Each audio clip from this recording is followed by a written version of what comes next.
Bismillahirrahmanirrahim. Dear friends, today we are going to discuss about the summary of the Crucible written by Arthur Miller. The Crucible is a historical play based on events of the Salem witchcraft trials. The play takes place in a small Puritan village in the colony of Massachusetts in 1692. The play The Crucible begins in the home of Reverend Paris, whose daughter Betty lays ill. Paris lives with his daughter and his 17-year-old niece, Abigail Williams, an orphan. Paris has sent for Reverend Hale, believing his daughter's illness stems from supernatural explanations. Betty became ill when her father discovered her dancing in the woods with Abigail, Tituba, and several other local girls. Already, there are rumors that Betty's illness is due to witchcraft, but Paris tells Abigail that he cannot admit that he found his daughter and niece dancing like heathens in the forest. Abigail says that she will admit to dancing and accept the punishment, but will not admit to witchcraft. Abigail and Paris discuss rumors about the girls. When they were dancing, one of the girls was naked and Tituba was screaming gibberish. Paris also brings up rumors that Abigail's former employer, Elizabeth Proctor, believes that Abby is immoral. Thomas and Anne Putnam arrive and tell Paris that their daughter Ruth is sick. Anne Putnam admits that she sent Ruth to Tituba, for Tituba knows how to speak to the dead and could find out who murdered her 7 children, each of whom died during infancy. When the adults leave, Abigail discusses Betty's illness with Mercy Lewis and Mary Warren, the servants of the Putnams and the Proctors, respectively. Abigail threatens them, warning them not to say anything more than that they danced and Tituba conjured Ruth's sisters. John Proctor arrives to find Mary and send her home. He speaks with Abigail alone, and she admits to him about the dancing. In the past, John and Abigail had an affair, which is the reason why Elizabeth Proctor fired her. Abigail propositions John, but he sternly refuses her. When Betty hears people singing psalms from outside, she begins to shriek. Reverend Paris returns and realizes that Patty cannot bear to hear the Lord's name. Giles Corey and Rebecca Nurse are the next to visit. The former is a contentious old man, while the latter is a well-respected old woman. Rebecca claims that Betty's illness is nothing serious, but merely a childish phase. Paris confronts Proctor because he has not been in church recently, but Proctor claims that Paris is too obsessed with damnation and never mentions God. Reverend Hale arrives from Beverly, a scholarly man who looks for precise signs of the supernatural. Paris tells him about the dancing and the conjuring, while Giles Corey asks if there is any significance to his wife's reading strange books Hale questions Abigail, asking if she sold her soul to Lucifer. Finally, Abigail blames Tituba, claiming that Tituba made Abigail and Betty drink blood, and that Tituba sends her spirit out to make mischief. Putnam declares that Tituba must be hanged, but Hale confronts her. Upon realizing that the only way to save herself is to admit to the charge, Tituba claims that the devil came to her and promised to return her to Barbados. She says that several women were with him, including Sarah Good and Sarah Osborne, and the girls join in the chorus of accusations. Name more people they claim to have seen with the devil. The second act takes place a week later in the home of Proctor. John Proctor returns home later after a long day planting in the fields, and Elizabeth suspects that he has been in the village. Mary Warren has been there as an official of the court for the witchcraft trials.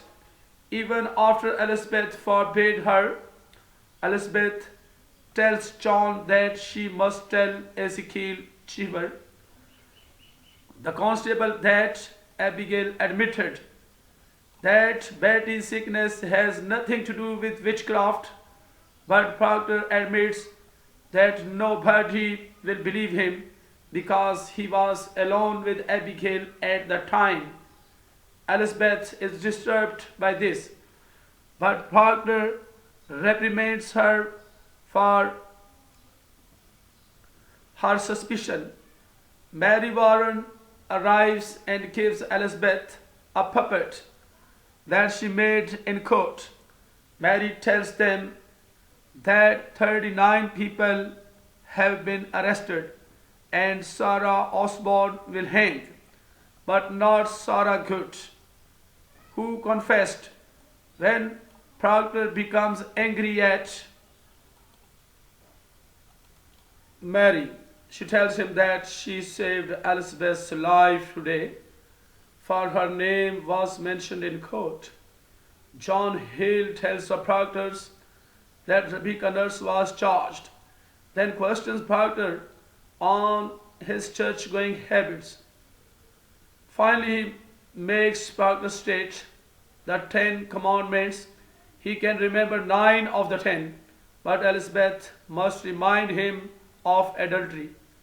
Proctor tells Hale what Abigail admitted about Paris discovering her in the woods, but Hale says that it must be nonsense, for so many have confessed to witchcraft. Proctor reminds him that these people would certainly confess if denying it means that they be hanged. Hale asks Proctor whether he believes in witchcraft, and he says that he does, but not those in Salem. Elizabeth denies all belief in witchcraft, for she believes that the devil cannot take a woman's soul.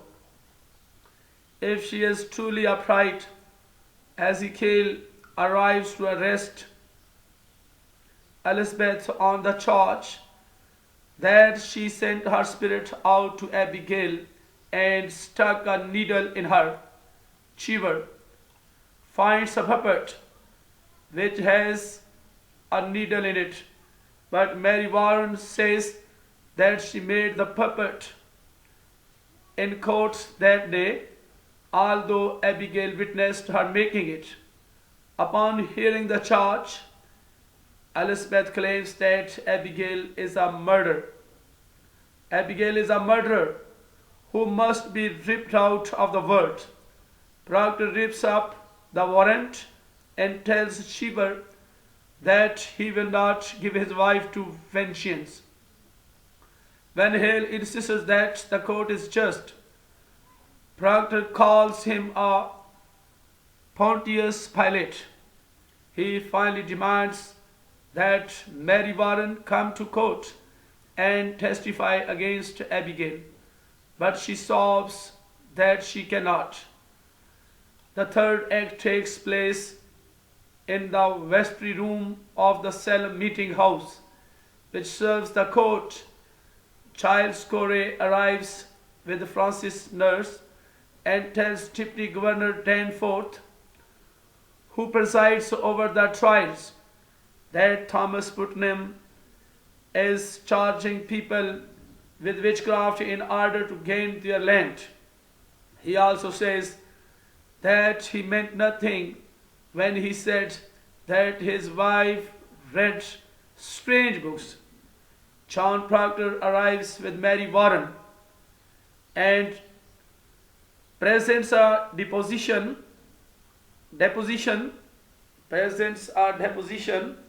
signed by Mary that asserts that she never saw any spirits.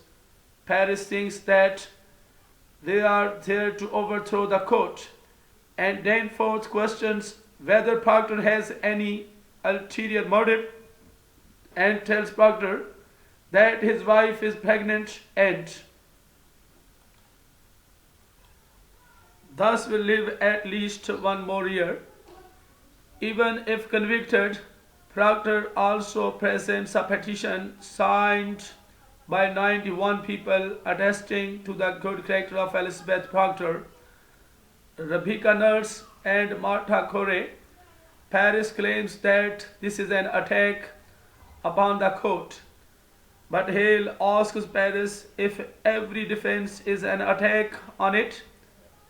Putnam arrives at the court, and Giles Corey charges him with murder.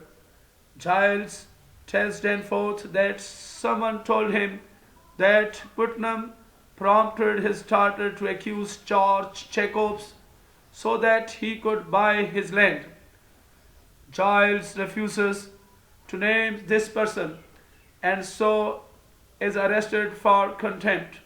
Abigail then arrives with the other girls, and Proctor tells Danforth how Abigail means to murder his wife. Abigail pretends that she feels a sharp wind threatening her.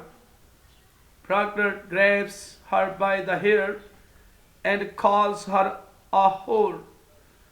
Finally, admitting his affair, Danforth orders that Elizabeth be brought to the court. If Elizabeth admits to firing Abigail for her affair, Danforth will charge Abigail with murder. Elizabeth, thinking that she is defending her husband, only claims that she fired Abigail because of poor work habits. Proctor cries out for Elizabeth to tell the truth, and Hale admits that Elizabeth's lie is a natural one to tell. Abigail then claims that Mary Warren's spirit is attacking her in the form of a bird, although Mary claims that the girls are lying. She soon breaks down and tells Danforth that Proctor is in league with Satan and wants to pull down the court. Proctor cries out that God is dead and that a fire is burning in hell because the court is pulling heaven down and raising up a whore. Hale denounces the proceedings and quits the court. The fourth act takes place several months later in the autumn at the Salem jail cell.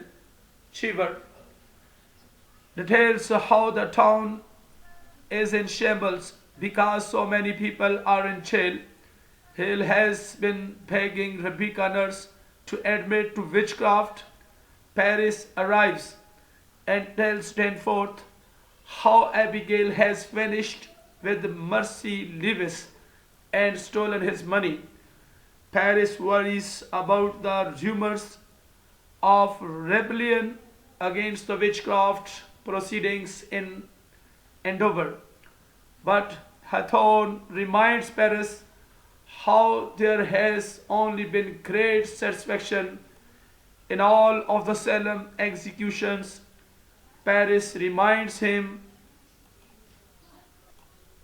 that Rebecca Nurse is no immoral woman like the others executed, and there will be consequences to her execution. Still, Danforth refuses to postpone any of the executions. Danforth calls for Elizabeth Proctor, and Hale tells her that he does not want Proctor to die, for he would feel responsible for the murder. He tells Elizabeth that God may damn a liar less than a person who throws one's life away. But Elizabeth claims that this may be the devil's argument. Finally, Elizabeth agrees to speak with Proctor, who is brought in bitter and filthy. Proctor and Elizabeth discuss their children, and Elizabeth tells him how Giles Corey died when he refused to answer yes or no to his indictment, and was thus pressed with stones until he would answer. He only gave the words more weight before they crushed him. Proctor says that he cannot mount the gibbet as a saint, for it would be a fraud to claim that he has never lied. Elizabeth says that she has her own sins, for only a cold wife would prompt lechery. Finally, Proctor decides that he will confess himself. Danforth demands a written confession, and to prove the purity of his soul, he demands that Proctor accuse others. Hale suggests that it is sufficient for Proctor to confess to God, but Danforth still requires a written statement. Proctor refuses because he wishes only to keep his good name for the responsibility of his children. Danforth refuses to accept his confession and orders to hang John Proctor till death. Dear students, the summary of the Crucible written by Arthur Miller ends here. See you in the next video. Take care. Bye. Allah Hafiz.